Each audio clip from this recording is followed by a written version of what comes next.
everybody, it's Tanya here. Welcome to my channel.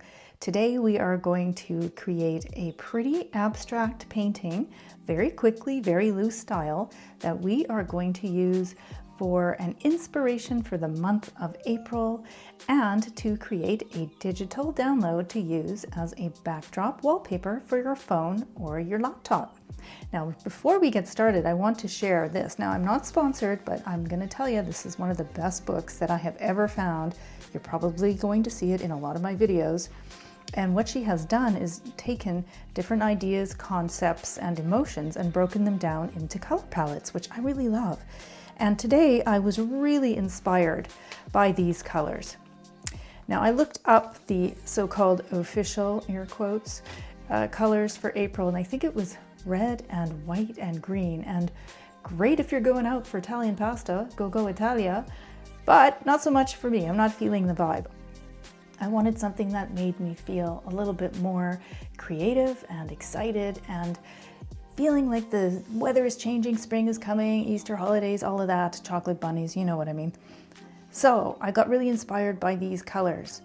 And what I'm going to do today is a painting that has a combination of a beautiful pink, a really pretty green gold, and then a middle green, and sort of in these kind of tones like that. And I'm going to share, if you saw in the beginning with the different palettes that I have, these are the colors we're going to play with today. So we're going to use Core Green Gold. We're going to use Prima Pink. And we're going to use Undersea Green by Daniel Smith, which is this one. Now, if you don't have those colors, that's okay. Pick whatever works for you. If you want to use something in the same color tone, you can do that as well. And don't forget, it's just time to be creative. So you don't even have to use watercolor. You could use pencil, you could use crayon, pastels, whatever makes you happy. Now, today I'm going to use a piece of Canson XL, and this is a mid-range paper, one that you can find at most places. And the reason I chose this is because the professional paper has a very different way of doing the sizing, and the sizing is kind of the binder and the barrier between the paper and the surface. And what it does is it sort of controls how fast and to what degree the paint is absorbed. So in this situation, this is a test that I did earlier, we really want to have the paint sort of getting very wet and dreamy-like and floating into each other, and so we need a little bit more time on the surface. Also, you can see how this buckles. Well, I'm using that to my advantage because I like the way the water pools sort of in the holes, and then you get this pretty color mix. So that's what we're aiming for today, and that's what this paper does. So I'm just going to zoom in, and what we're going to do today, I'm going to start out with a little ASMR water action. Tell me you're neuro-spicy without telling me you're neuro-spicy. Hey, who doesn't enjoy that sound? It's a great sound. Okay, we're going to start with the beautiful pink by Prima Marketing. I think you can still find these paints online. It came in a palette called Shimmering Lights. It's really pretty. And we're just going to put some colors down randomly, and not too much, and then come in with a lot of water. Now remember, the more paint, the darker the color. So if you want more of a pastel kind of a finish, you're going to go in with a lot of water and less paint.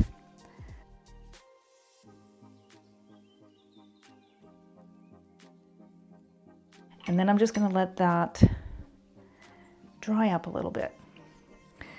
Now I'm going to pull this off the tripod so you can actually see how much water I've got on here.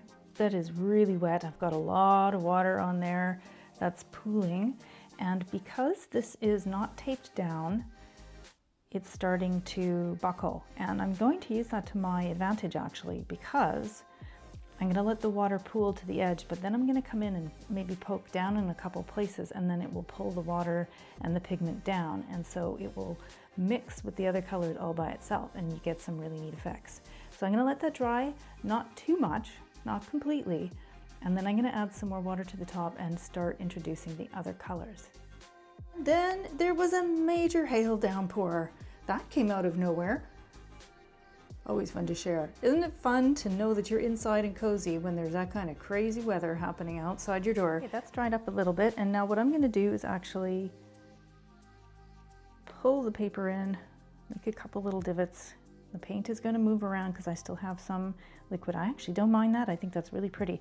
So this is very, very wet, and that's moderately wet. And the other really neat thing about this paper, for an inexpensive paper, is that it holds the moisture really well, so you can come in and play with the color for quite a long time, which I like a lot for this type of technique where you're using a lot of water.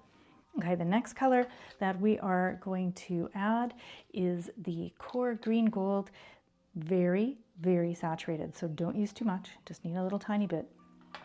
And what I'm going to do is kind of introduce it and sort of have almost like a sight line as if there was a landscape.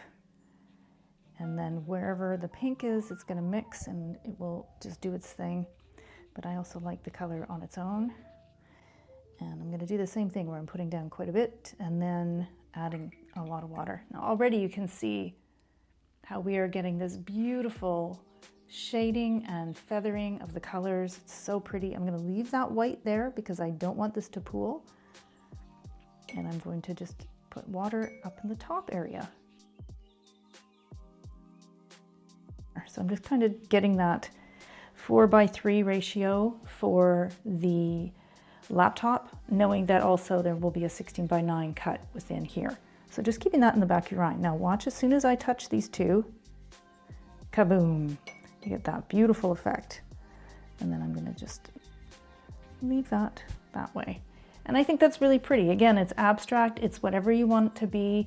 You can enjoy the color mixing by itself, or you can get in there by yourself and do this sort of thing. Now again, it's an abstract, so we're just going to let it do what it wants. If you want to get in there yourself though, you can.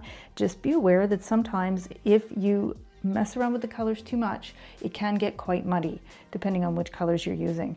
So I'm quite happy with this. It's very subtle and I like the way that looks. This is still quite wet, but I've intentionally left some lighter areas just for a bit of light. But now I'm going to come in with a bit of the Undersea Green by Daniel Smith and very, very lightly just put it into some places and just see what we get with some of the colors, right?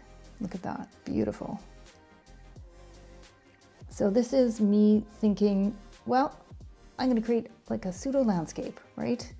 And then the mind will see what it wants to see. It might see hills, valleys, it might feather a little bit more, and it might actually take on the appearance of trees. We'll just play a little bit and we'll see what happens. I'm kind of liking that with just the subtlety of it, but I want to bring a little bit more depth because like April, we still have the coniferous trees. I'm looking at them right now. The coniferous trees are this beautiful color, and the sky is sometimes pink and yellow, but also we have a little bit of buds starting to come. The cherry trees are starting to bud.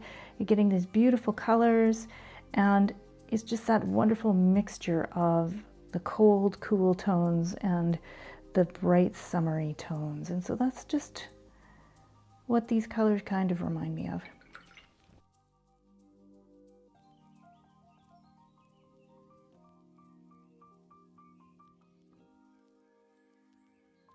Good. There. Now see, this is to me is almost like looking at the marsh when the sun is going down in the early spring. You know, you've got the beautiful marsh with all the different bushes. Some of them don't have any buds. There are some heathers that are starting to get pink. The water is reflecting the light and the colors are beautiful. This almost looks like a summer sky, or I should say a spring sky. You know, you'll see what you want to see. The mind will create the beauty for you. So that's lovely. Now we're going to let that dry, and then we're going to come back and I'm going to show you how to turn this into a digital format that you can play around with in Canva. Okay, so that's looking really good. I love how the colors have turned out. I love how they have blended and mixed and dried. This part is almost like sunset, like dusk, and really pretty. Now, if you find that you have sort of the broccoli effect, which I actually love, but if you don't like it, just use a damp brush and you can just go in and wiggle on the edges and you can lift that pigment off and lose that edge. But I really like that. And now what I'm going to do is take a photograph. Let's make this super easy. I'm going to show you exactly how I do this. Now, if you have an iPhone or an iPad like I'm using, all you need to do is go into the photo gallery. And this is the same with an Android. It'll just look a little bit different. But we're going to edit and crop this image so that it actually fits both the phone and the desktop wallpaper because they're different ratios. So we're going to do the desktop first, and we're going to click Edit. On the top, or sorry, on the left corner, you're going to hit the crop button. And the top left corner, you'll see a square with an arrow, and that's to rotate. And we're going to just shift this around. But you know what I discovered? I actually really love this painting this way. I think it looks beautiful. So I'm going to use this. Next, we're going to get the right ratio so that it fits. Top right corner, you'll see a bunch of rectangles that look like nested boxes. I'm going to click that. And on the bottom, you're looking for 5:3.